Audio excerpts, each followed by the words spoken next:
তাই নয়, আল্লাহ তাআলা জানায় দেয় কেমন ভাবে রাখছি, ওয়া আইয়াদাহুম বিরূহিন মিন। আল্লাহ তাআলা বলে আমি অদৃশ্যের, আমি আল্লাহর অদৃশ্যের শক্তি দ্বারা তাদের ঈমানের মজবুতি শক্তিশালী বানায় দিই। এই কারণে ঈমানদারের মাথার মধ্যে বুলেট ঢুকায় কিন্তু বাতিলের কাছে মাথা নত করে কারণে নবী রাসূলরা সাহাবায়ে কেরাম বাতিলের সামনে কোনদিন মাথা নত করে নাই।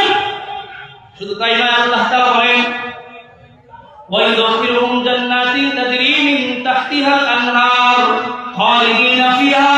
বলে এমন যদি অটল থাকে আমার এই বান্দাগুলোর জন্য আমি রাখছি, বলে তাদেরকে জান্নাতে প্রবেশ করাইবে আল্লাহ, যে জান্নাতের নিচের মধ্যে নহর থাকবে, প্রবাহিত নহর। শুধু তাই নয়, তারা সেখানে একবার ঢুকলে আর বের হবে না। খালিদিনা ফিহা, তারা ঢুকলে আর কি করবে না, বের হবে না। শুধু তাই নয়, সংক্ষিপ্ত খালি অর্থটা বলে দিয়েছি, ব্যাখ্যা করার সময় নাই, আমার সময় শেষ। এরপর আল্লাহ বলেন রাদিয়াল্লাহু আনহু ওয়া রাদু আনহু, আল্লাহ তাআলা তাদের কাজকর্মের উপরে আল্লাহ খুশি, আল্লাহ তাআলার ওয়াদা, এই জিম্মাদারি আল্লাহ জান্নাত দেওয়ার উপরে এই বান্দাগুলো আল্লাহর উপরে খুশি।